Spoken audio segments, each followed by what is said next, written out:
পয়লা August রাতের দিকে আপনার আমাদের সাথে মুশফিক ফজল আনসারী ভাইয়ের মাধ্যমে ডক্টর মোহাম্মদ ইউনূসের সাথে আমার প্রথম কথা হয়।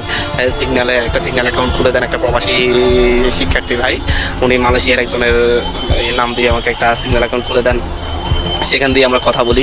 উনি আমাদেরকে বলেন যে সারা দেশের মানুষ তোমাদের সাথে আছে, তোমরা এগিয়ে যাও, তোমাদের যে কোনো সহযোগিতা আমাকে পাশে পাবে ইনশাল্লাহ। এবার উনি আমাদেরকে একটা দেন, মানে মেসেজ দেন ডক্টর মোহাম্মদ ইউনূস। তো সেই দিনই প্রথম ডক্টর মোহাম্মদ ইউনূসের সাথে আমাদের সাক্ষাৎ হয়। মাঝখান দিয়ে আপনার সেই সময়ই জনাব তারেক রহমান সাহেব আমাদের সাথে কথা বলার জন্য বলেছিলেন। আমরা অ্যাভয়েড করছিলাম, কারণ এটাকে আবার আপনার বিভিন্নভাবে ট্র্যাক করে বিভিন্ন মানে আন্দোলন দমানোর জন্য বিভিন্ন ক্ষেত্রে ইউজ করতে পারে, সেই ক্ষেত্রে আমরা কথা বলি নেই। তবে বিএনপির সিনিয়র কিছু নেতাদের সাথে আমাদের কথা হতো, যেমন মার্চ ফর জাস্টিসের ক্ষেত্রে মাহবুবউদ্দিন খোকন, রুহুল কুদ্দুস কাজল, ওনাদের সাথে কথা বলি।